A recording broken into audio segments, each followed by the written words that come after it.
Hello everyone, my name is Veer Kumar Patil and welcome to this video on Podman volume mounts. Today I will show you how to use bind mounts with Nginx to serve custom content from your host machine. By the end of this video, you will be able to dynamically update content served by the containerized Nginx instance. So let's get started. Okay, so before actually jumping onto the topic, let's first understand why volume mounts are needed. First, see what is the problem. The problem is container are ephemeral in nature. That means they are short-lived or temporary by its nature. And the second thing is data created inside a container is lost when a container is stopped or removed. But how we can solve this problem? The solution is nothing but the volume mounts. Volume mounts connect a folder from a host system to a folder inside a container, solving data persistence challenges. So how these particular challenges are solved? Like, giving you a persistent data storage. That means whatever the content that is created inside a container can be stored persistently outside the container with volume mounts.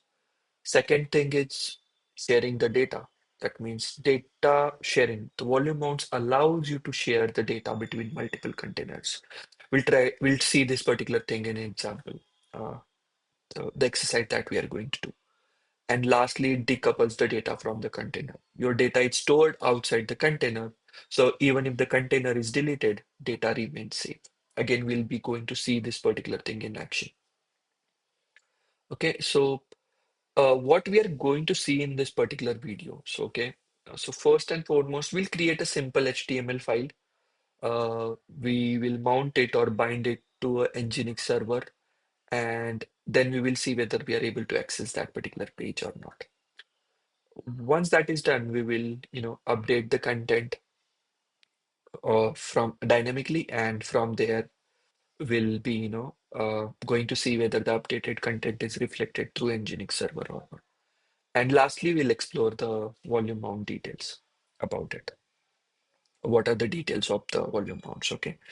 So what I'll do, I'll quickly flip to my terminal and we can get started from there. So first and foremost, what I'm going to do is I'm going to create one folder called as Nginx HTML. Okay, we'll just copy the command and paste it. So let's see whether the command is folder is created or not. So if you could see, a folder with Nginx underscore HTML is created.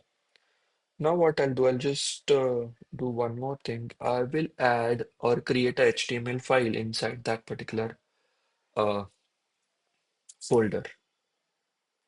What it says,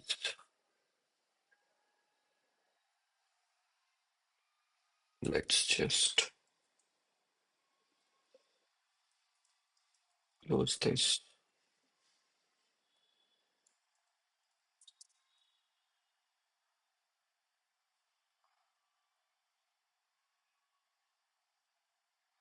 Okay, let's see whether the file is created or not. Let me just write the command again.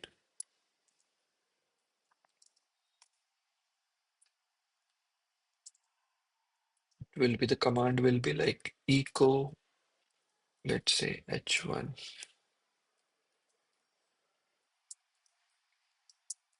hello from the, let's say, write like this. Close the tag h1, then we will write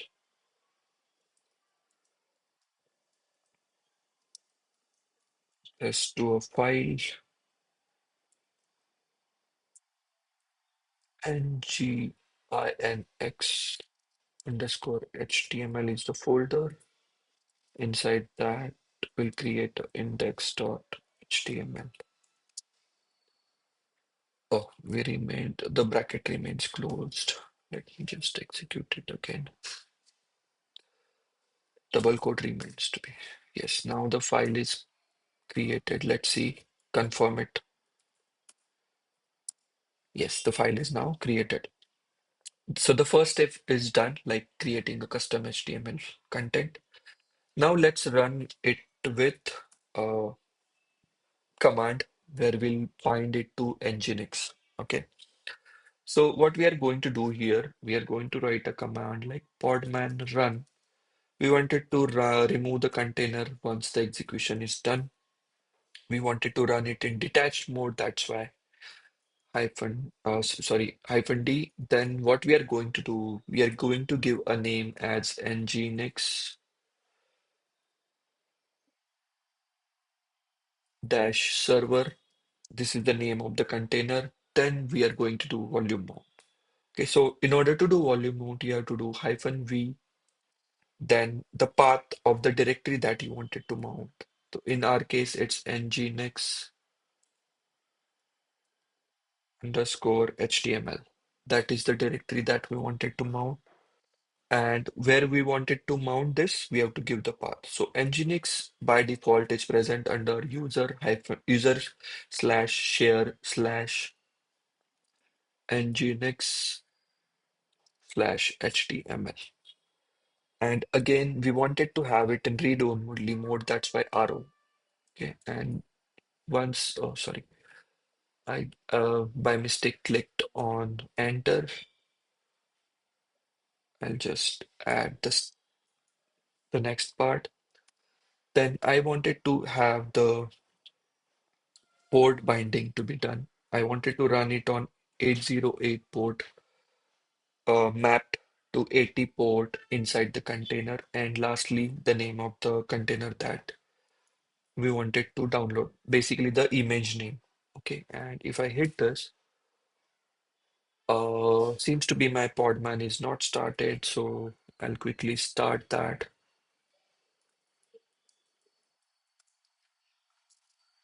And then we will run the command. It might take a minute or so to, run the Podman machine.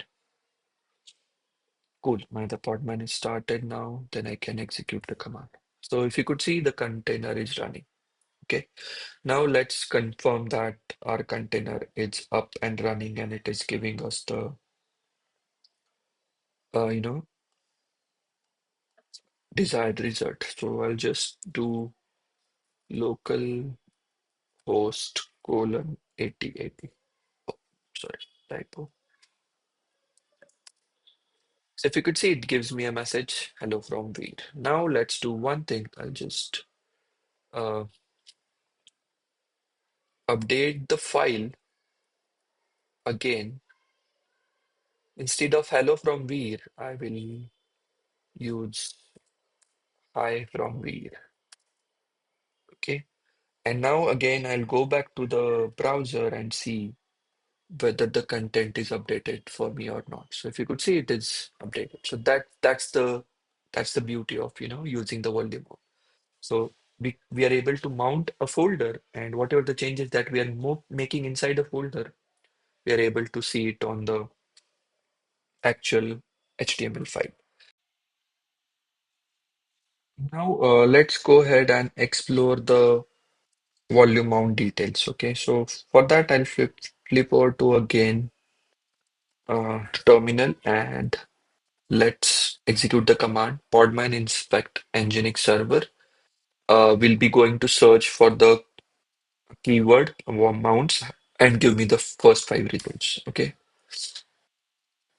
Nginx server. What is the name that we had given to the container? Oh, there was a typo there. Instead of server, it's severe. So let me just correct it. And if you could see, it gives me details about mounts, like what is the type, what is the source, what is the destination, and the driver. Okay, so this is how you can, inspect the volume details. Okay, so what I'll do now, I'll just do the Podman PS,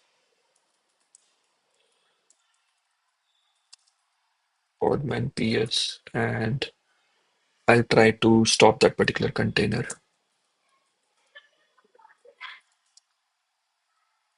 by using the container ID 68. And if I do Podman PS again, it should be removed. Cool. Okay. So you might see how this can be useful in automation. Okay. So we are going to see a use case for that, and then we will, uh, you know, see this in practical also. Okay, so for that, what I'll do, I'll just quickly switch to browser.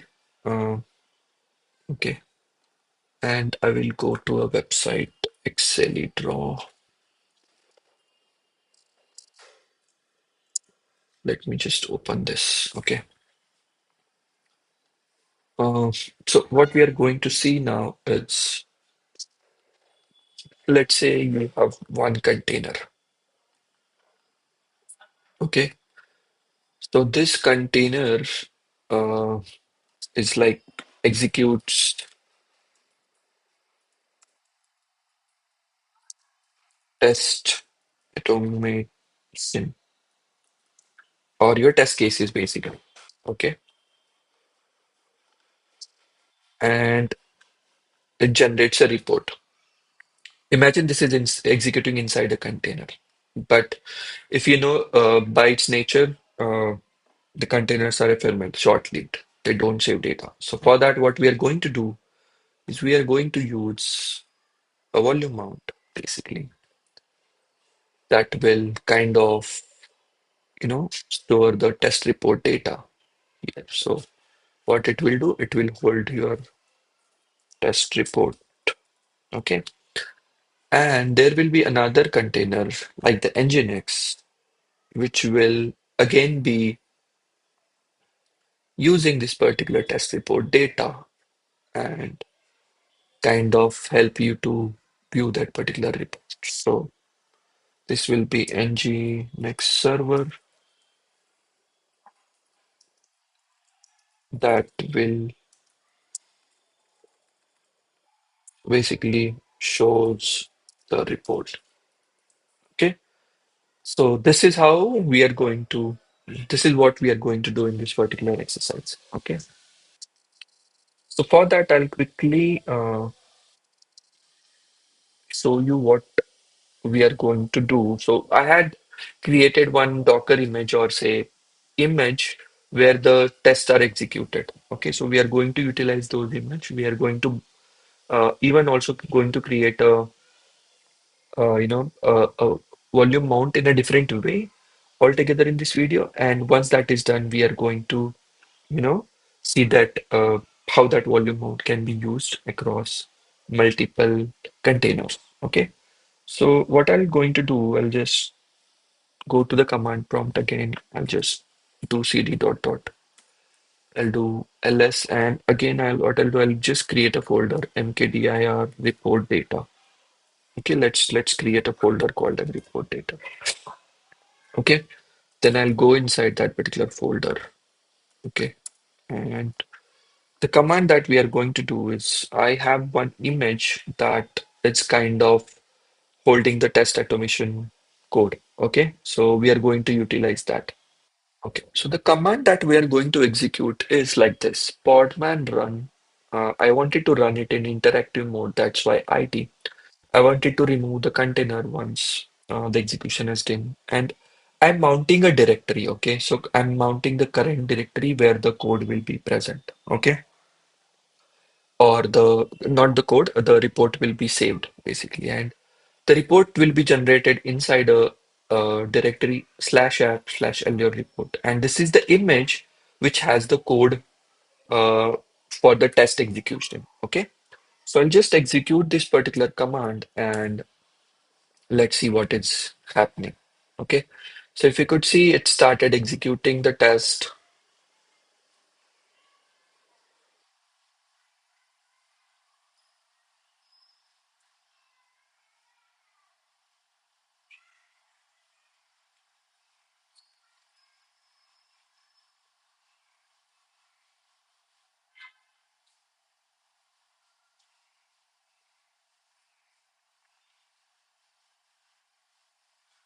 Cool. The tests are executed. And if I go ahead, I'll just open a new tab.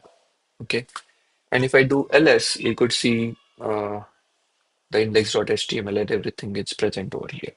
Okay, now the next step. We had achieved the first step uh, of of the thing that we want that I showed you on the diagram, right? So this test step is executed. The report is now saved into the uh, volume mount, and from here now we'll go and basically do use it uh, as a content for Nginx server. So again, we'll execute the previous command that we had executed. Okay, the command that we did was this. Okay, so here instead of volume folder name, what we are going to do is we are going to give the dollar and the present working directory.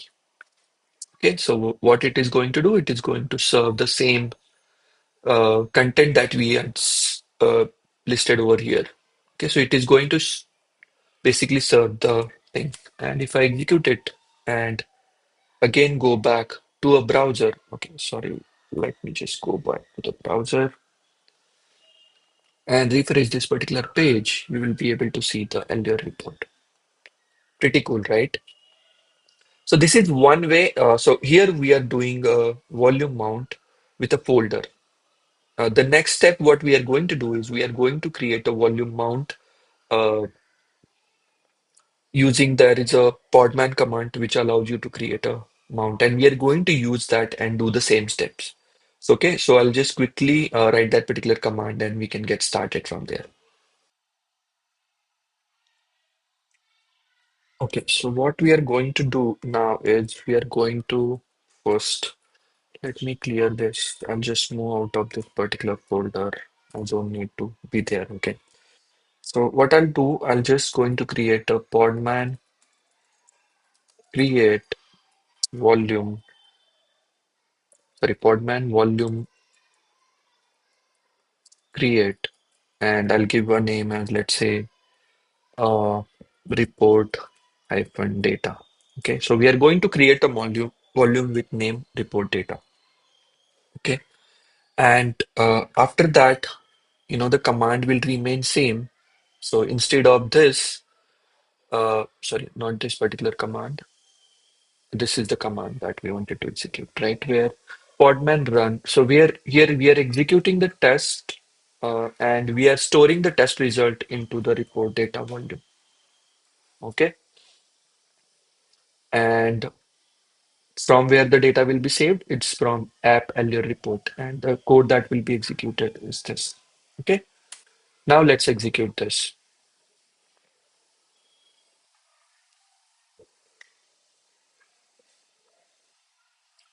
So here we are using the volume that we are going to create using the command podman volume create and report data. So data will be stored in a volume, and that data will be used by the Nginx container, basically. Okay, now the test execution is completed. Now I'll just go to the new tab again. Uh, and what I'll do, I'll just execute the other command where we wanted to, kind of use the volume that we had created and save the data. Okay, so if you could see, it is giving me an error saying that the Nginx server is already running. Fine, absolutely fine. We can change the name to, let's say, server CRVER, and I think it will complain for the port. So for a reference, we can just change its port to, let's say, 80, sorry, 808081.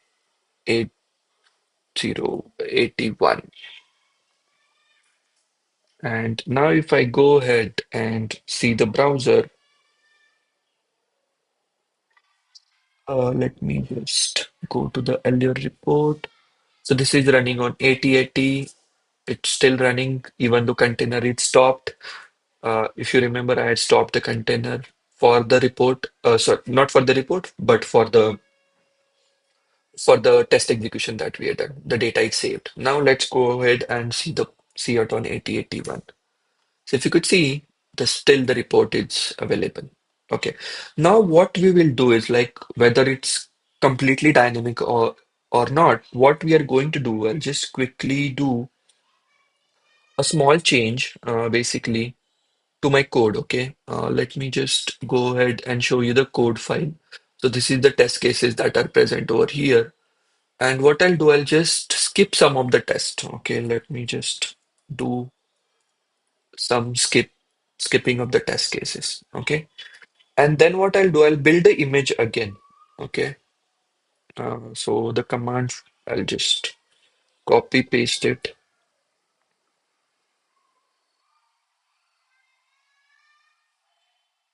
basically from the README. So I'll just use this particular command and rebuild the image. We are skipping some of the test cases, so there will be some less commands or less test that will be executed in the actual execution.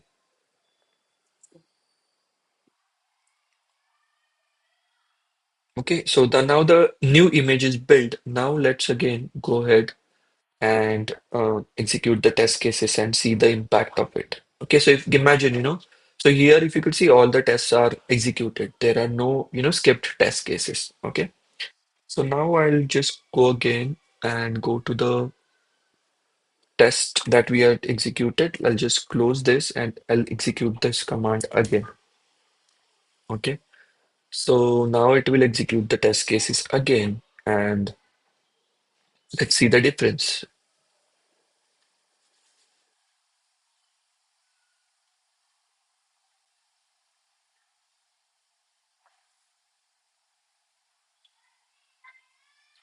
So if you could see, there are four test cases that are kind of pending or skipped, basically. Okay. Now, if I go ahead and see the browser window and refresh it, if you could see, there are the four test cases that are. So this is, completely dynamic in nature.